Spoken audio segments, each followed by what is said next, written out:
Welcome to the Football Show on PLZ Soccer's YouTube channel. I'm Peter Martin, Alan Ruff, Alison McConnell and Tammy Manis are here with me, and here's what's coming up. Scotland assistant John Carver admits he was agitated by Spain's disrespectful comments after Scotland's 2-0 win in March. Well, I've got to be honest, I didn't like it. I thought it was disrespectful. Stephen Davis insists Rangers players feel the same frustrations as the fans in the stands after supporters unveiled a scathing banner. People are entitled to their opinion. Players share the same frustrations as the fans. Brendan Rodgers heaps praise on Reo Hatate for coming alive for the first time this season in Celtic's 3-1 win over Kilmarnock. Even Naismith bemoans the minute and a half that killed Hearts' chances of a comfortable derby win over Hibs at Tynecastle. It's nothing to do with Hibs, it's us. A minute and a half has just cost us. Yeah, lots to talk about. We'll look back over the Scottish Premiership. We'll look ahead to the international break and Scotland with a match away to Spain and the friendly against France as well. We'll also cast our eye down south to the Premier League in England, and we'll get the thoughts of the guys as Rangers obviously narrow it down now to 4 people potentially in line for the Rangers manager's job. We'll discuss all that and of course ask you to hit the subscribe button on PLZ Soccer's YouTube channel, and if you download the app you'll get all the breaking stories at your fingertips. So lots to get our teeth into. Of course, one of the matches was postponed because of the mental weather over the weekend. That was Dundee Ross County. But the Edinburgh Derby, it did go ahead. And in the end, they couldn't be separated. Hibs still waiting for that long-awaited win. But did they deserve the point? Probably not, to be honest with you. I think on the balance of the game, Hearts probably the better team and should have won the game. But Hibs took their chances, I think, at 2-0. The next goal was obviously very important. Hibs got it. And then they got the quick goal straight away. They got a little bit of break of the ball, I think, for the first goal. You know, it just comes off the boy and it lands right at the feet of Johan, who finishes it really well, roof of the net. And the second one, it's pure defending. I think it's Sibic at the back, pure defending, tries to cut it out, and he slides it in the corner. So from being down and out, 2-0, 2 each. And then I think Hearts probably had a few more chances towards the end to win the game. I think they hit the bar, ball was deflected, and Hibs kind of hang on a little bit at the end. But great result for Hibs, 2-0 down at Tynecastle. Not many teams come back, and to get a point and to keep unbeaten for Nick Montgomery, I think the Hibs supporters will be delighted coming away for Tynecastle. The Hearts boss Stevie Naismith well upset with that mad 90 seconds. It's nothing to do with Hibs, it's us. A minute and a half has just cost us what was a controlled, comfortable, we carried a threat the whole time, performance that I think over time we'll look at and we'll be positive with. But decision making when it goes 2-1, we can question, and then ultimately our defending is what's cost us the chance to be 2-0 up with 25 minutes to go and control the game, which I thought we did for large parts. One of the men in there, Ruffy, who was getting praise again was Alec Lowry.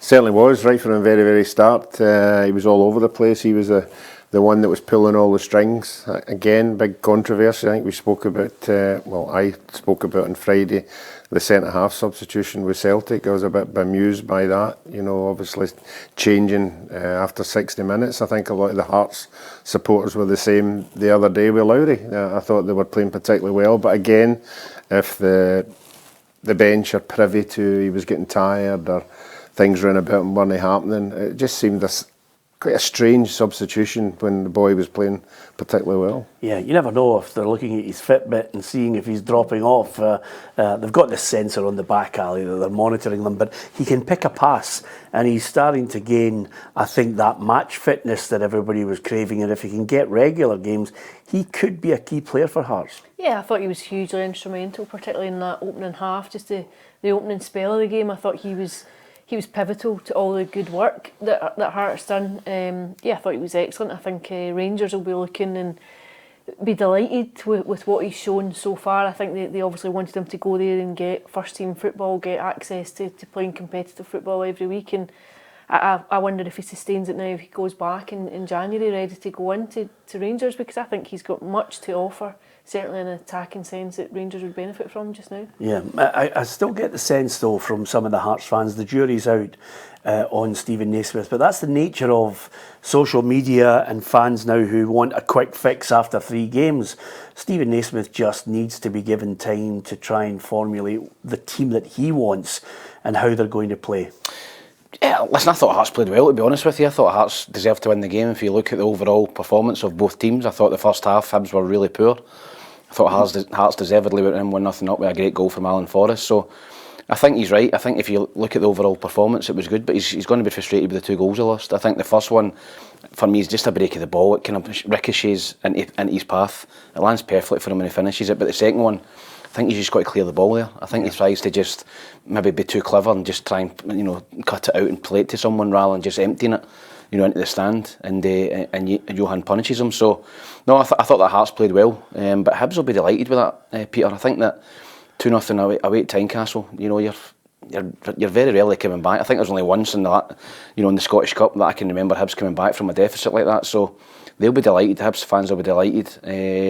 And Nick Montgomery will be delighted with the substitutions he made and the tactical tweaks, because first half they were miles off it. And the Hibs manager reckons Yuan, the double goal scorer for his side, certainly has got the potential to play at an even higher level. Look, I think Ellie's a fantastic player. He could play at the highest level, no doubt, but he has to be more consistent, and he knows that. And I told him at half time that we needed more from him, because he's a player that can win you a game of football. And I thought his reaction in the second half, he knows that he wasn't good enough second half, not on his own. There was too many that possibly weren't good enough in the first half, and Ellie was definitely one of them. But I thought second half, when I asked him to step up, he did. Still not quite clear, Ruffy, who's got the bragging rights in Edinburgh. It's early days. It's an Edinburgh Derby gone, honours even. Both managers trying to maybe get a style and maybe get a foothold in that top half of the table. Hearts have got the main bragging rights at the moment because they're higher placed. Yeah, but I think both of you have touched on it. I think Tam's right. I think Hibs would take more out of that game than Hearts, coming away, and I think the supporters leaving the stadium, I think the Hibs supporters would be happier than the Hearts. I still think Stevie's got to do something big, to get them all on side. I mean, obviously, that result, never helped him, because if he had won the game, that would have helped a long way to getting them all on board. But I don't think there's much between the 2 sides, but I think the Hibs supporters would have been happier. Yeah, I wonder what he's got to do that's big. His next 4 games are against Celtic, Rangers, Livingston and Dundee. Maybe one of those taking a few points off Glasgow's big 2 might endear him to the Hearts fans. Give us your thoughts on that Edinburgh Derby. Undoubtedly, with any derby, all the comments usually stretch way beyond a Monday, especially when you get into an international break. 700 games in charge, Brendan Rodgers, and it was a winning one against Kilmarnock. Yeah, I think the obvious thing to take away from it was Reo Hatate. I think he looks as that's probably the best he's played this season. I think a mixture of being lacking fitness and injury, and I think just maybe his head's turned a wee bit by speculation linking him away from the club. But I think that getting the best out of him, I think, helps Celtic go up another level when they're thinking about going into Champions League competition. But I think he would have been fairly satisfied. I think it was 3-1, could have easily, I think, been 5 or 6 in another day. Yeah, and of course, VAR, never too far away from it. Hatate was involved. Suddenly there's a penalty, and then it wasn't a penalty. I don't think the VAR got it wrong. No, it was a right call, Peter. I think that's why VAR's in play. That's those type of decisions. The referee obviously gives a penalty and then overturns it. It wasn't a penalty kick. He went down too easy. But Alison's right. I thought Reo Hatate was absolutely superb. It's the best I've seen him. But he's got to play like that all the time. He's got to play with that intensity. His goal was fantastic. His feet to get away for the player, then his acceleration, then his finish. We know he's got that in the locker. We know he's a top player, but he's been hit and miss probably over the last 6 months. But if he can maintain that performance levels, then he'll be the running for Player of the Year again this year. I still don't think we've seen the best of Brendan Rodgers' side yet. I don't think it's actually clicked the way he wants it to just yet. No, they haven't, but they're so consistent, Peter. They keep winning games. I think they've only dropped 2 points this season, so they are difficult to beat. They're difficult to turn over. Even if they're not playing well, they win games. We've seen that last week against Motherwell.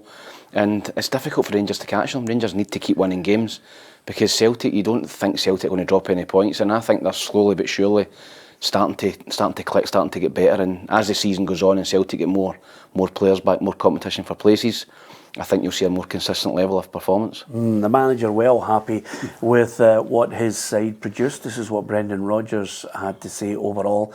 If he wants to get to the highest level, there needs to be more intensity in his game. Clearly talking about Hatate, he produced a fantastic performance today. That's the level. You can't switch the engine on and off. This was the first game that Reo has come alive for me. He scored a brilliant goal and he was superb. So whatever Brendan Rodgers had to say to him, Ruffy, everybody thought he was a natural starter. But then all of a sudden, as Ali mentioned, maybe injuries, fitness, and then of course the head turned, putting 2 and 2 together. He's off to Tottenham. It didn't materialise. No. And suddenly the manager said, you're going to have to work harder to get into this side. No, I think summing up there what you said, I would think it would be the latter. I think maybe he thought he was due a move. Maybe the things were going on behind the scenes. His agent was filling his head with, this is where you could be, this is where, and maybe that's affected him. Every individual gets affected differently with transfer talk. And obviously the new manager came in, and the new manager that came in thought Turnbull was the shout. Turnbull was given his fair share, to do everything. But he never really grasped the game and took over. So he's come back in again, and he's been given a chance. And if it's evident of the weekend there, then I think something to look forward to.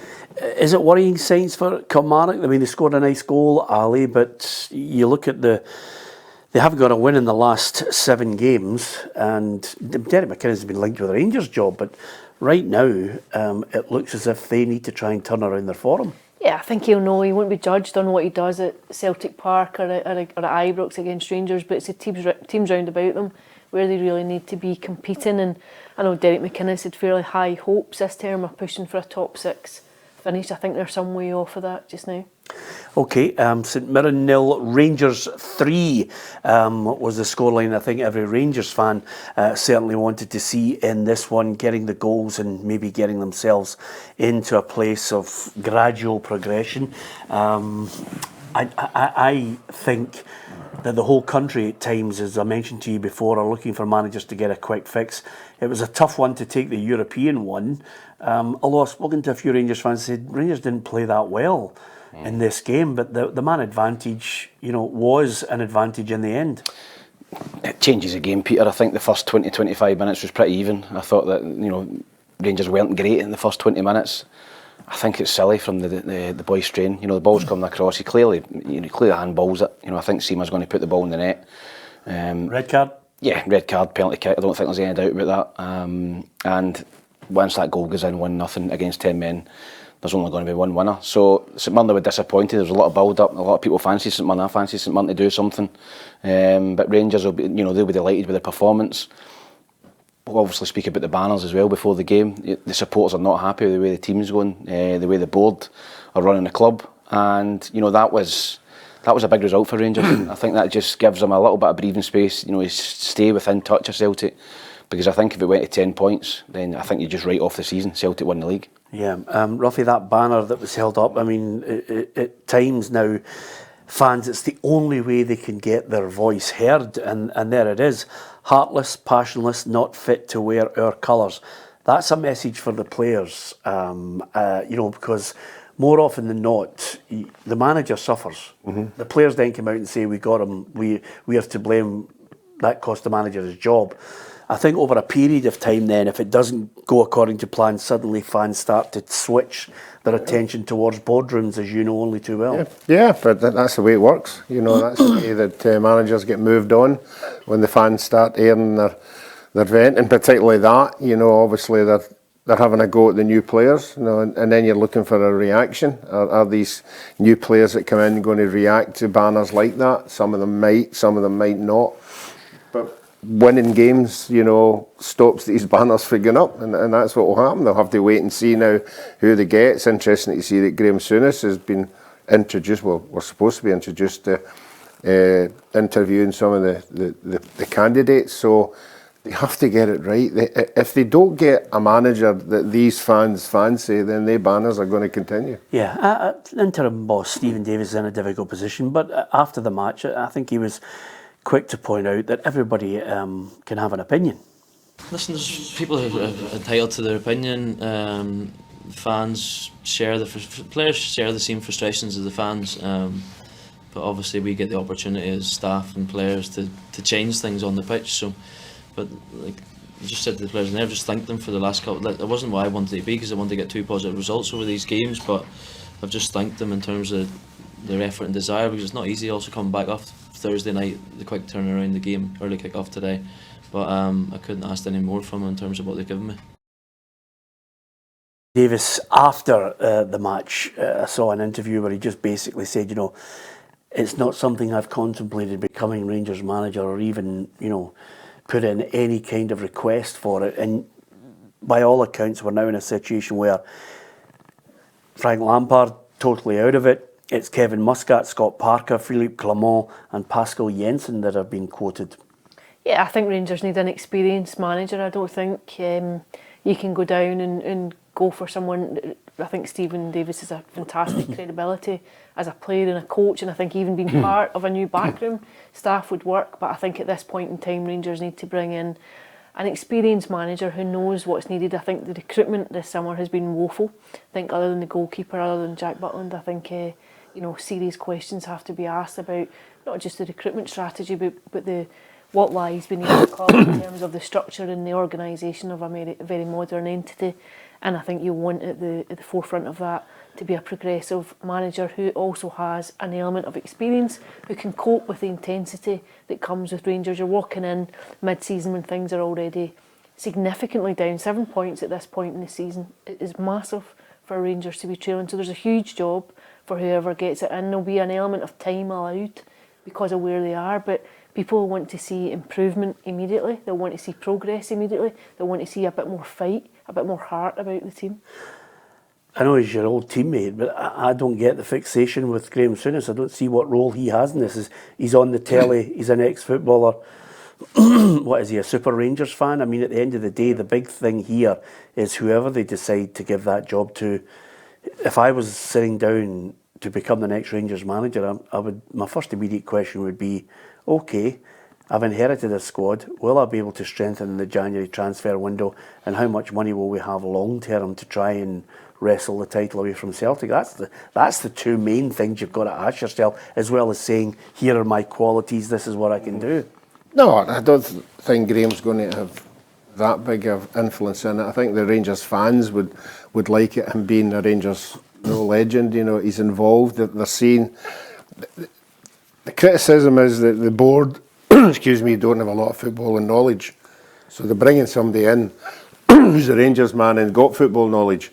You know, so they'll see that as a plus if he's got anything to do with it. But at the end of the day, you know, they still have to come up with the things that you've just said there. You know, and all the candidates will have to go in front of him and produce the correct answers of what the board are looking for. We don't know what the board are looking for, but certainly the candidates that are there will have to impress them. I think it's imperative to get him in before this international break is over, Tam, because, you know, while Stephen Davis is still trying to steady the ship and still trying to notch up wins, just as you say, to keep them within striking distance, this manager's going to have to come in with the same squad and get a trick out of them. And any slip-ups, as you say, kills that league off completely. Yeah, they've got to win all their league games up until they play Celtic in December at some point. 30th of December. They've got to win every game. They've got to have that 7-point gap, and then try and go to Parkhead and win the game. But I think Kevin Muscat, there's always he still remains in the running. He's the one I've always fancied for the start. There's talk about the Japanese season finishing, you know, maybe later in December. I don't know if Rangers are going to wait for him or they get him now, but he just ticks a lot of boxes for me, Kevin Muscat, and his name's still in the running. So I think he'll be the next Rangers manager, Peter, Kevin Muscat. I do. I think he's still there. I think out of all the names that's been mentioned there, I think he's the one. If I'm looking at it as a Rangers supporter, I think he's the one I would want to come in. As Peter said, then what ticks the boxes with him, because he's done everything Ange has done? No, I think he's been successful in Australia and he's been successful in Japan. Probably similar pathway to Ange, and he's played for Rangers. He's played for Rangers. He knows the club. He knows the expectations of the club, and I think he's got that fear factor. He certainly did as a player, but I think he's got that as a manager by all accounts as well. So I think he's got the biggest enough shoulders to handle the Rangers job. I'm not saying the other guys haven't, but I think Kevin Muscat for me would be the one for Rangers. Any disagreements there, Ali? I think he's a decent shout. I think I think there'd be an element of looking at Ange Postecoglou and what's followed with Celtic taking a punt on someone that nobody knew and maybe being scathing about the Australian and Japanese leagues, and then having their eyes open to the qualities that he brought. So I think that might embolden a decision when you see it's been successful elsewhere. I think crucially, it's an appointment that's got to be right. I don't think Rangers can afford for this season to be written off already. I don't think they can afford for it to go to 10 points by the turn of the year and the season to be forgettable and no real challenge to the title. It needs to be an appointment where you're going to see improvement immediately.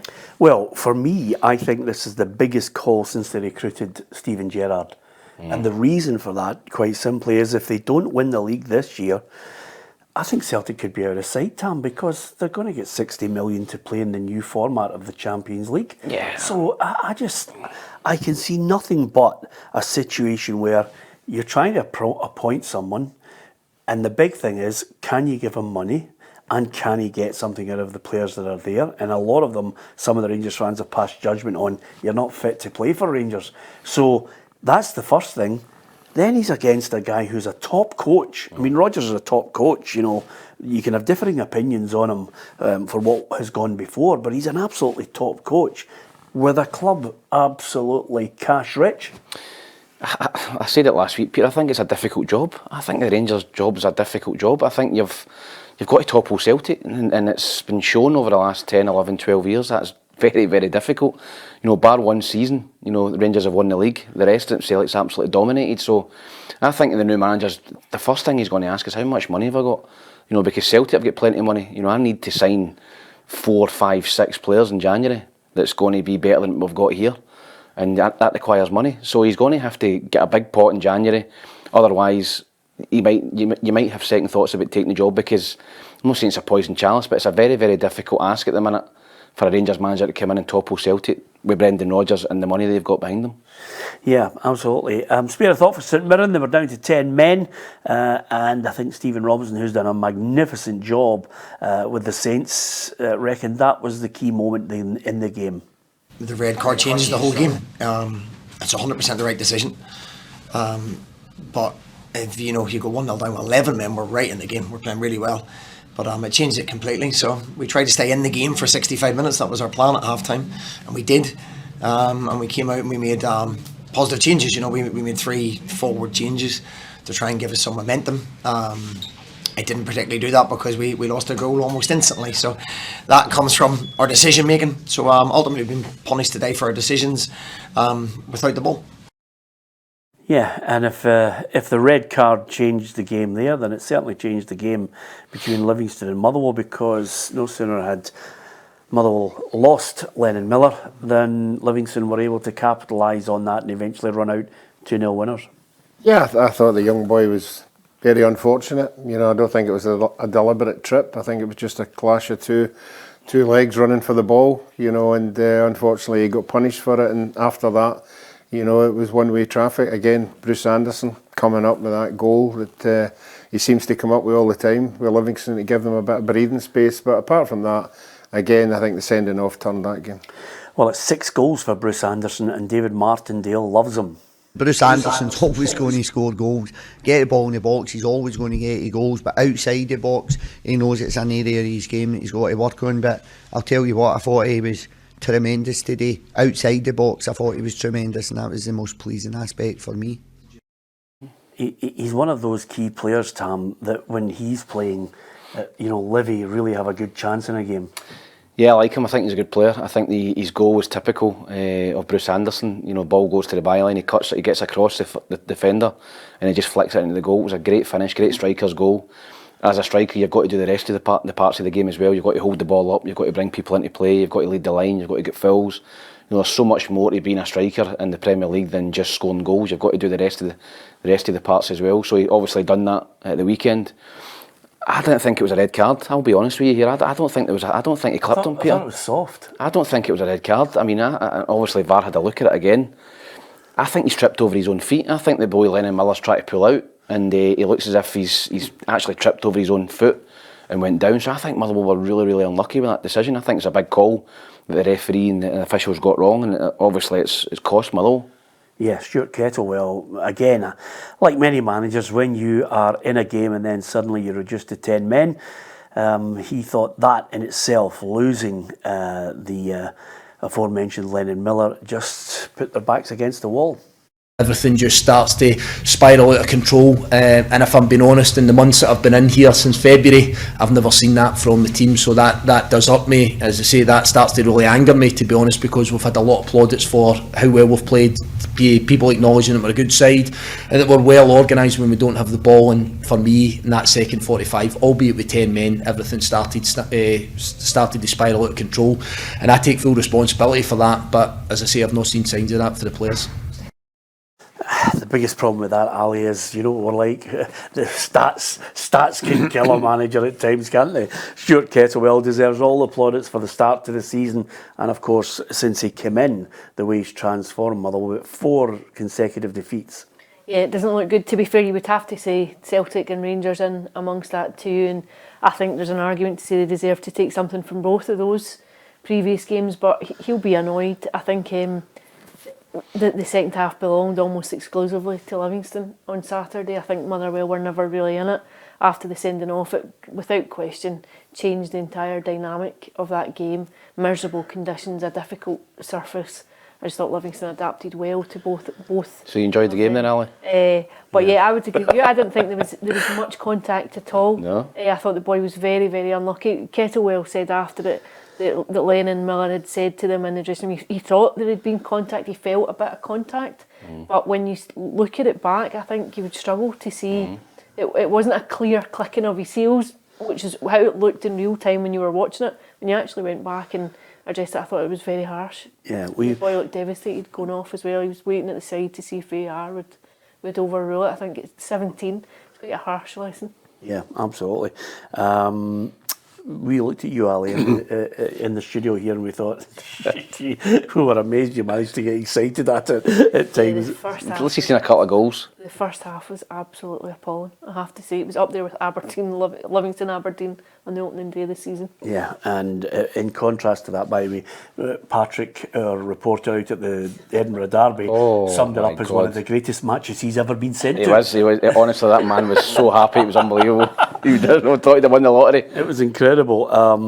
And equally so, Ruffy, you know, you get those great games that you're delighted you're at. Ali obviously had a pig in the poke in the first half, but Aberdeen St Johnstone, I mean, Aberdeen coming off European games, this whole thing, and I'm loath to give anybody an excuse on certain things, but Aberdeen just seem to come back from European matches and they look leggy and they just, I mean, they're at home and they've dropped points to St Johnstone. But I obviously only saw the highlights, but the first half I thought St Johnstone had done particularly well. I thought this was going to be a turning point for them. They were all working for each other, they were all battling away there, which the manager had been looking for, although not a lot of goal-mouth threat. I thought the Considine goal, there couldn't have been much in that. You know, the offside with Duke, you know, I mean, I know we saw the line, but it was very, very marginable, the whole thing.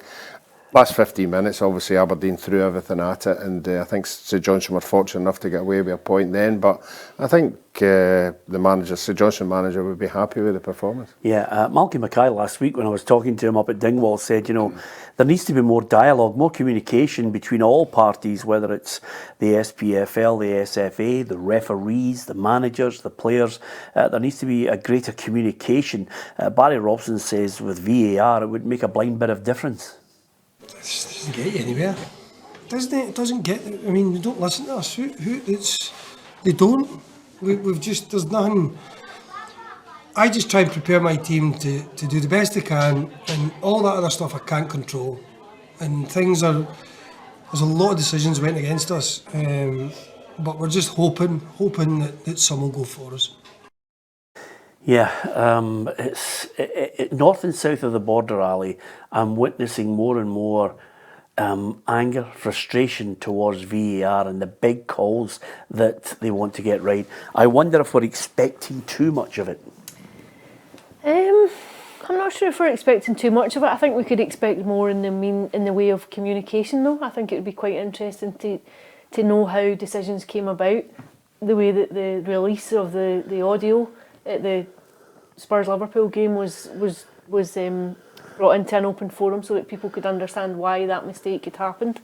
I think in some ways it's the right thing to do, to communicate like that, to explain why we got to a decision, because sometimes you're scratching your head as to see why. If maybe there's an explanation from the other side, I think that makes it a bit more palatable. Can I say, how do rugby get it right? I don't know if you watch rugby, but I watch no. Rugby get it right all the time. Well, they show you all the clips, they show you the slow motion, they show you from 4 or 5 angles, they show us. I mean, the Scottish aren't showing anybody anything. Can I just say something to Ruffy? It's just, I don't know where you got that in your mind, that rugby get it right all the time. They don't. No, but there I are would calls say they made get that it right upset more. people, but what they have in rugby is, I'm going to choose my words carefully here, there is a greater acceptance of the authority on the field. Discipline. And there's also a greater acceptance without causing too much consternation after the game.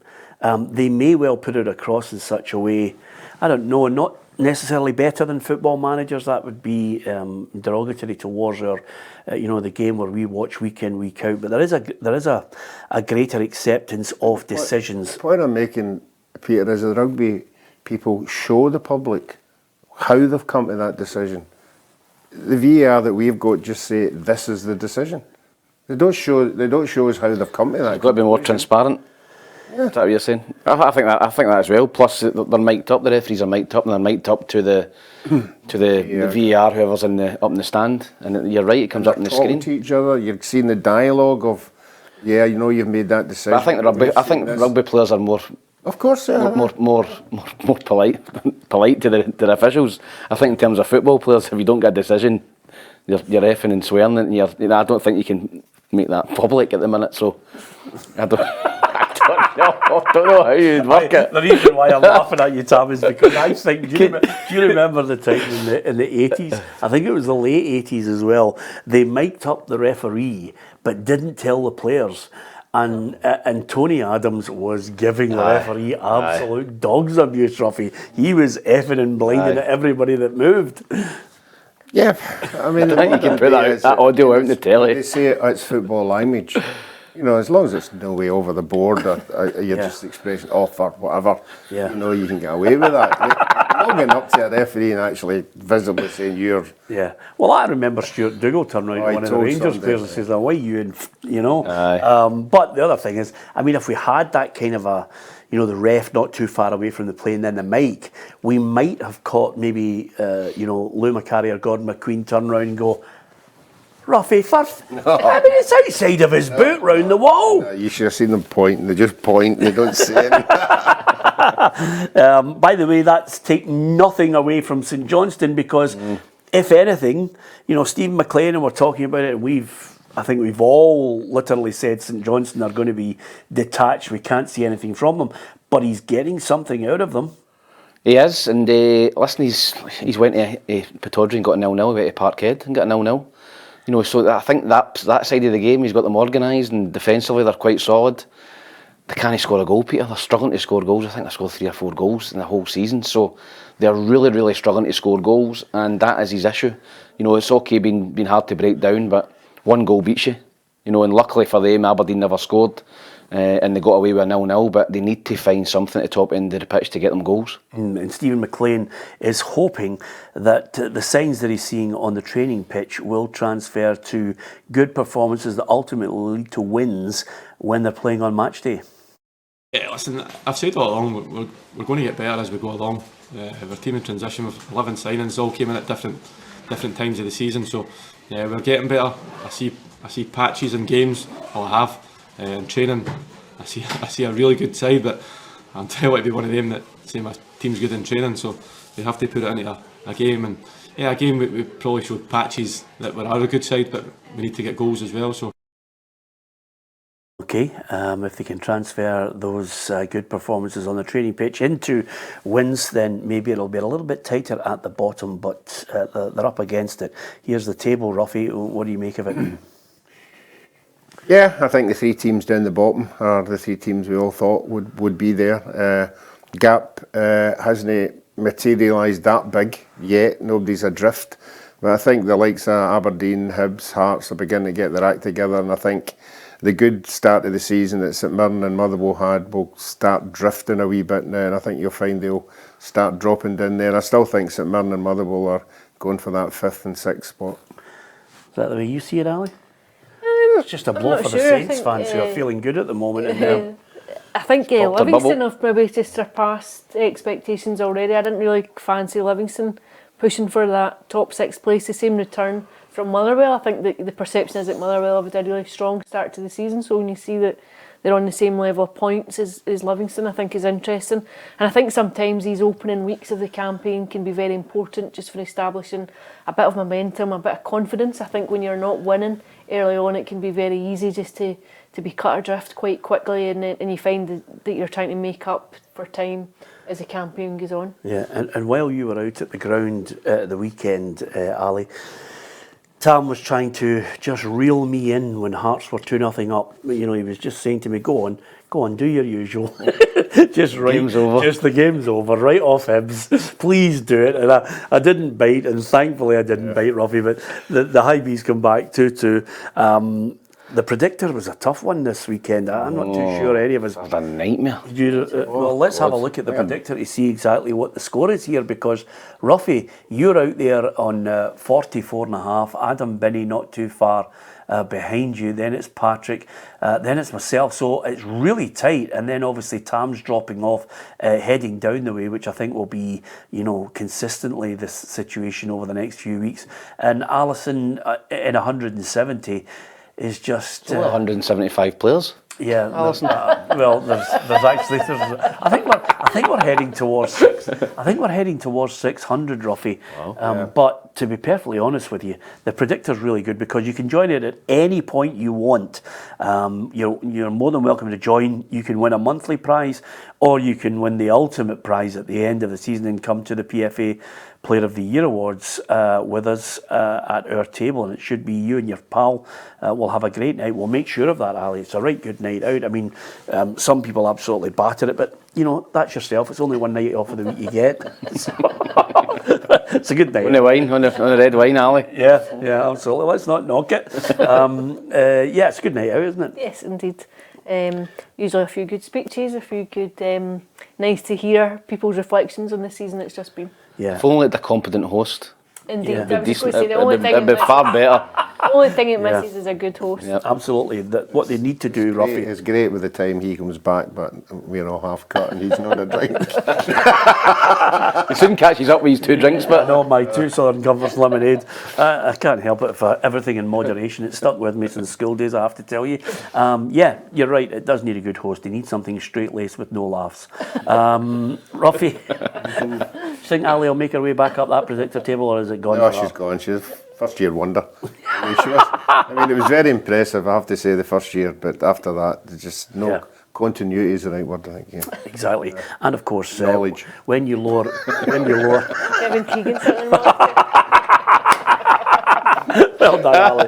Well done. Don't get involved in it. No. Don't get involved in it. Well, to be fair, if you want to hear, we will get your thoughts on it, by the way, because quite simply, on the Women's Football Show, which is out now on PLZ Soccer's YouTube channel, it's well worth watching, covering the SWPL and, of course, international football as well. It's something that was addressed in that programme, Ali. Kevin Keegan has his view on it. You're well placed to give us your thoughts on Kevin's assessment that he doesn't want to hear a woman comment on the men's game. Yeah, I think for me it can act as a dog whistle to a lot of the sexism that lurks under the surface of the game. I think you really don't have to look too far to find it. We talk about the toxicity that comes from people who comment in the game on social media platforms, and anyone who across the last few days had voiced an opinion against it were really set up to be shot when they offered a different perspective. I think it just gives licence to people then to go and harness views that I think are damaging. Ultimately, for me, what it would come down to is I don't think a woman has to justify her position in the room. Yeah, absolutely. Is he allowed, and I'm playing devil's advocate here, is he allowed to have that opinion because of his own personal viewpoint on how he views people and the levels he's played at? I think he's got it totally wrong gender-wise on this one, and at a very delicate point. Is he allowed to have the opinion, or is the opinion just that of an old footballer who's antiquated and out of touch? And of course he's allowed his opinion. Everyone is allowed his opinion. What I think you have to be wary of, and what you might want to consider, is that when you have a particular profile and you're offering that opinion, how it's perceived and how it's reacted, and how then it emboldens other people that are within the game to go and abuse certain people, and it justifies a certain element of online trolling and abuse, and just gives licence to that. Yeah, do you think in some ways it hinders the kind of not the place that more and more women are seeing in the game, but do you think in some ways it's a setback to the overall perception and the narrative that needs to be spread of equality?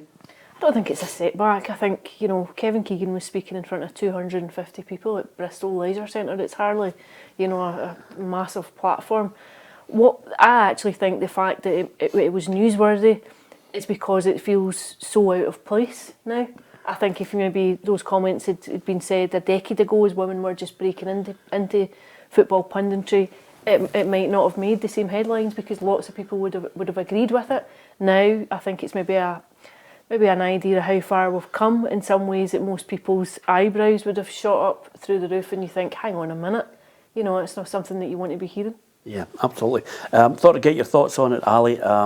Good to get your insight into it as well. And it's a hot topic which you might want to comment on too in the comments section below.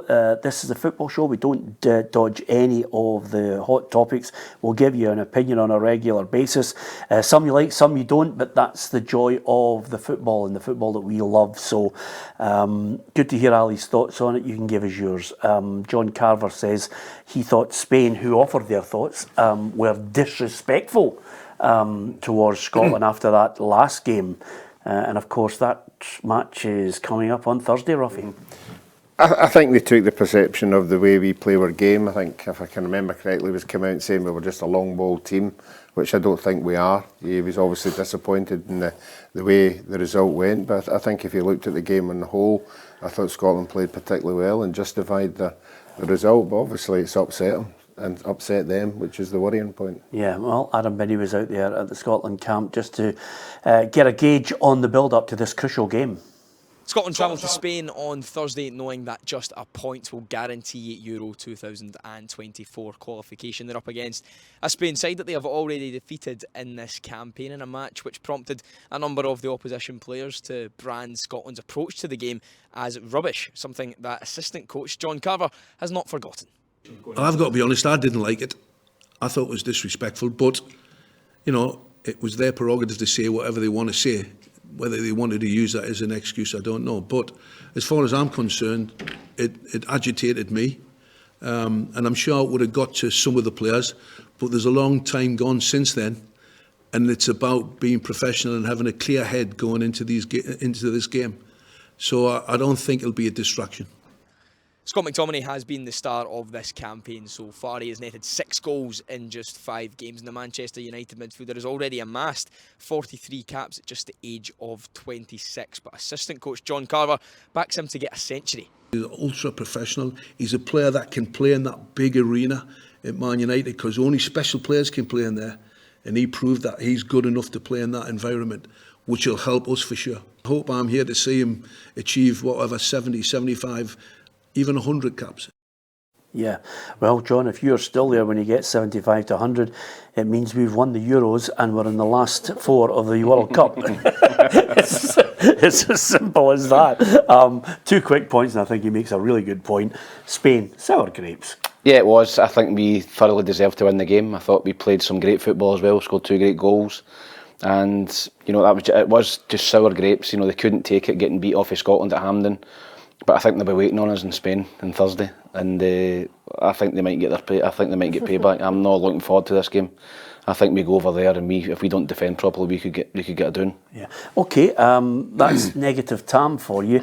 Negative Tam clearly doesn't know what can happen when you get a big team who've been battered, and then they say, "Wait till we get you at home." We've been there, Ruffy, haven't we? Yes, we've been in that situation where Thierry Henry looked into the camera and said, "We'll see you in Paris," and then we all went over there and we had a glass of red wine or two, Ruffy, and then we watched James McFadden hit one from 40 yards. Wonderful team performance, and that's what we'll need for whatever Tam's predicting. It'll need 11 players on the park playing to the top of their ability. Yeah, Ali, I have to tell you, for 89 minutes of the game in the Parc des Princes, I actually never forget. I always say to James McFadden every time I see him, I said it was an absolute battering. Barry Ferguson said to us, I'll never forget it. He said, "I remember that game so well." He said, "I think I headed the ball 6 times, and that was my only touches in the match." Paul Hartley, Steve McManus, they were throwing themselves in front of every shot that was coming in from the MacLean, the Thierry Henrys. It was an unbelievable, backs against the wall performance, and then a wonder goal to win it. This French side is nowhere near the side that Scotland defeated in the Parc des Princes in 2007.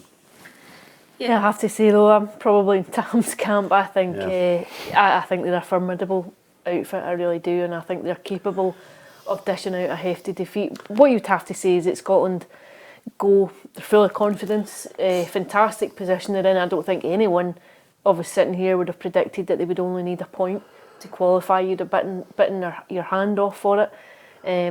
But I do think it has the potential to be a sobering night on Thursday night. I think you have to conjure up a performance that's very akin to that one. A huge team performance. Know that you're not going to see a lot of the ball. If you do get a chance, can you take it? Can you make it work for you? Can you find something within the game to give you a toehold to hang on to? But I think it could be quite a long night. Yeah, Ruffy, I'm just going to come over to your house, and we'll just have a night in watching the game, because these two would rip your head off, wouldn't they? Well, if you come over to my house, you'll not be disappointed, because I've not got Viaplay. Right, okay. So basically, we're just going to have the red wine. We'll go up to the pub. Right, okay. I'm not going to either, but you can watch it in my house. Honestly, the only thing that what I was going to say to you, the only thing I can see when I looked at him when he said that statement there is stupid. Anyway, apart from it, just one little point that I have to highlight, and I think we're all into this. Tam, Scott McTominay's magnificent at the moment. I mean, if ever there was a lesson for Manchester United, I think the biggest problem for him at Manchester United is they don't know where to play him. And I think he's better coming late into the box. I think he's a goal threat. We've seen that with Scotland. We've usually maybe play, Callum McGregor maybe sitting or whatever, and it gives him license to get forward. Man United don't know where to play him, but he kept the manager in the job at the weekend. I think if they lost 3 home games in a trot, I think he'd have been out the door. And for him to come on, listen, it was a really emotional game, I think, for Alex Ferguson's wife, Kathy, and for him to come on, and that was typical of Alex Ferguson's teams all through the years. 1-0 down, they play right to the end, and to get the 2 goals in the last 5 minutes to win the game was a great tribute to her, and Sir Alex would have loved that as well. So brilliant. I think he's a top player, and for the life of me, I don't see why he doesn't play every week for Man United. But you're right, I don't think they know where to play him. I think they usually play him deeper, and I think he's better playing behind the striker. Yeah, that Scotland squad, here's a look, Ruffy. Ryan Jacks had to pull out, but I think as far as the squad's concerned, as you mentioned on more than a few occasions, we've got fantastic options in the middle of the park. That's and then you're just hoping that the front end, where we're not as rich in striking prowess, you hope that they can somehow chip in with stuff. And I'm not in any way being derogatory towards Adams, Brown, Christie, Dykes or Nisbet. They actually work their socks off. Yeah, well, the majority of the squad are playing down in England now. You know, before it used to be a squad with a large contingent of Rangers and Celtic.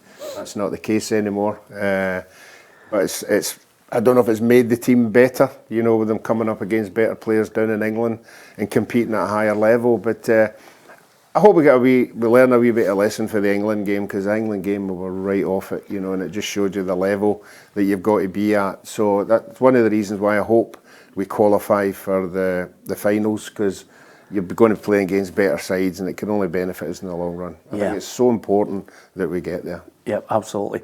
As ever, you know, we always go through this argument throughout the year, whether it's football, rugby, tennis, you name it, in sport, mixing with politics and mixing with events that happen around the world. UEFA have had to postpone Israel's matches amid the rising conflict with Palestine. Israel were set to play against Switzerland midweek, while the under-21s were going to play Estonia and Germany as well. It's a situation where there are no winners in war, and the rights and the wrongs are not to be determined on a show like this. But I think some things that have raised their head, especially with banners. Celtic's Green Brigade held up a banner saying "Free Palestine, victory to the resistance." I think ex-Celtic midfielder Near Beaton has hit back at the Celtic fans, calling them brainwashed. It's a difficult situation, and I think painful in many ways. Ali, from our point of view as journalists looking at it, it's not something you like to see in the stands, because, as I said, there are no winners in war, and you know, there are programmes with people with a greater insight than us into that situation, and even they can't solve it. Leaders can't solve that problem. Yeah, and I think the news of recent days has been harrowing. It's been fairly harrowing to watch the footage that you've seen. I think I think you can't diminish if you're living in that environment. I think you can't minimise the effect that environment has on you and the quality of life that you're experiencing.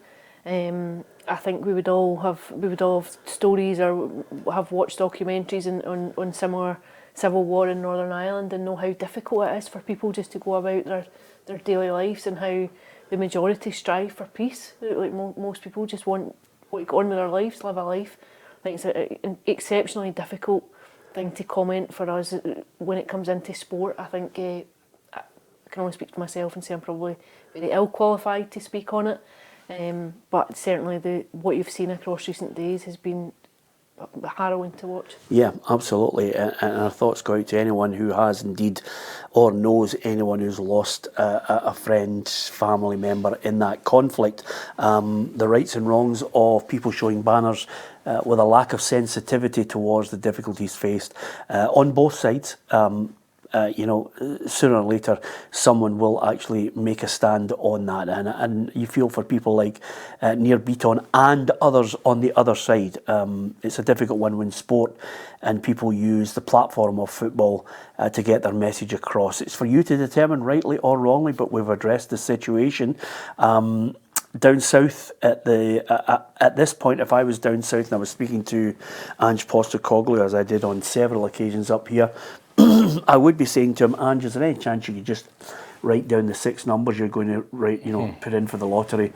Because he can do no wrong. Even when they're down to 10 men, they win games. Yep, and he showed another side of him as a manager. You know, going down to 10 men early doors in the game, away to Luton and winning the game. You know, he took Son off late on in the game, he took Maddison off, he put defenders on. First time I've seen Ange Postecoglou ever do that. But he realises how big a period this is for them. I think they've got, obviously, the international break now, but I think they've got Fulham and Crystal Palace coming up. You know, they've got a real opportunity to go into November being top of the Premier League. You know, Man City, not at it at the minute, you know, struggling a little bit. They're joint top with their bitter rivals Arsenal. And they've got a real opportunity, you know, with the run of games they've got coming up to go into that Christmas period, you know, being right in the mix. And I think it would be great. I think it'd be great for Scottish football. I think he was written off by everyone down south. He was written off here when he first came into Scotland as well. He seems to be written off everywhere he goes, but he's an absolute tremendous top notch manager. Ruffy, that's why you're on the programme. A joy to go back into your memory banks. What was it like seeing Spurs win the? What was it like seeing Spurs win the double with Danny Blanchflower, John White, and of course Dave Mackay? Fantastic, and the players they had away back there, Diaz and all them were absolutely wonderful. Diaz was 78. We're talking 1961. Oh, 61. I wouldn't be watching English football then. I'd be too concentrated in playing with my own team. Yeah, absolutely. You were about 25 then, you know. What age were you in 1961? I was not in English football. I was never. What age were you in 1961? You must have been about 6. Were you? 10. 10? Mm-hmm. Yeah. Wow. 10. Oh. Born in 1951. Yeah, and to be fair, when I was 10, smokes. I'd have been able to rhyme off the 1961 side. I mean, to be perfectly honest with you. Danny Blanchflower. Well, that's what I said. Danny Blanchflower, Dave Mackay. I don't think. Alan Gozine. No, the Gozine was just a wee bit after that, along with Jimmy Greaves. So. Coates.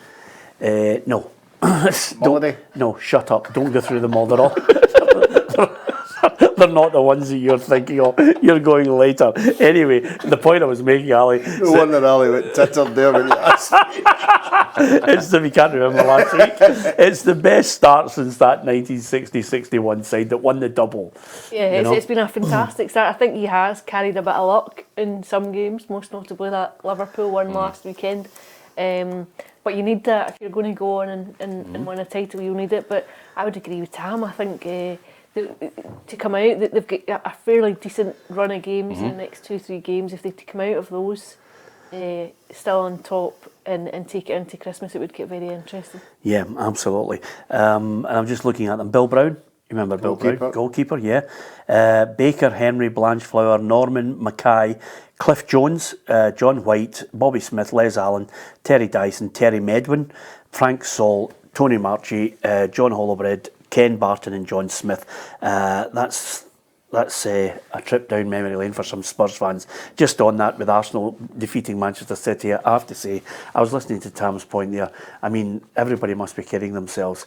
So what, Man City lost to Arsenal? This is a Manchester City who, when they were so far behind Arsenal, people were thinking Arsenal can win the title, and then they went on an unbeaten run with a cast of thousands coming in to win every week. Yeah, but it's very evident that Haaland's not scoring the goals he was scoring last year. He's been poor recent weeks. I think he's been poor, Tim. I just think, like I said it last week with Kyogo, when he came in, nobody knew anything about him. He was fantastic, battering goals. And then you think they've worked him out? I think not worked him out completely, but I think they've come up with a plan, to stop him scoring the goals that he's scoring. Yeah. Okay. Who did you pick to win the English Premier League? I went Man City. Yeah, Ruffy. Luton.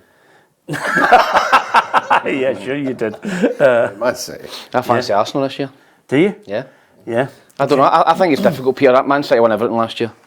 I think you've climbed the mountain. I think it's difficult. You've got guys who've just won it on 400-500 grand a week to motivate them to go again. And I think you'll see a different winner this year. I think there'll be a wee upset this year. Maybe an Arsenal Liverpool. Can you imagine Tottenham being at the top as they hit January?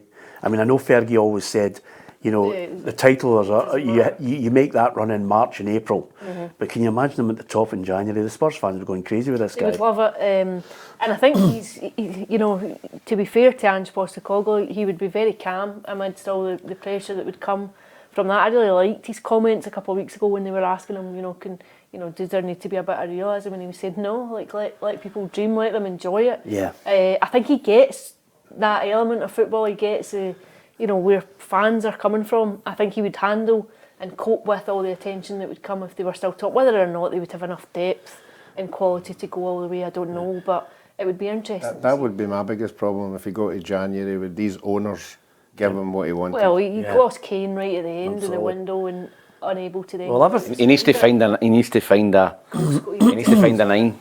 He needs to get Richarlison's not for me. No, I think if he finds someone of that ilk who can press and got the energy to do that and plus score goals, then there'll be a threat. Listen, don't rule him out. Whatever he asks for, Ruff, he seems to get. If he needs a Fonz signed photograph, he gets a Fonzie signed photograph. It's as simple as that. If there was one person I could get you a signed photograph for back on your wall, Ruffy, who would it be? Rocco Welsh. Okay, thanks to Ruffy. Rocco Welsh didn't play in the Tottenham double winning side of 1961.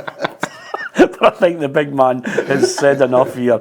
I'll leave it at that. Thanks very much to Ruffy, to Ali, and to Tam McManus. Don't forget to hit the subscribe button on our YouTube channel. If you download the app, you get all the breaking news at your fingertips and right across our social media. Thank you for the support that you've given us. Breaking football news, lots of different articles, and more often than not, if you like the variety of our programmes, you'll get Straight Talk. There's a great interview at the moment with James Grant, the lead singer of Love and Money, if you loved your music from the 80s.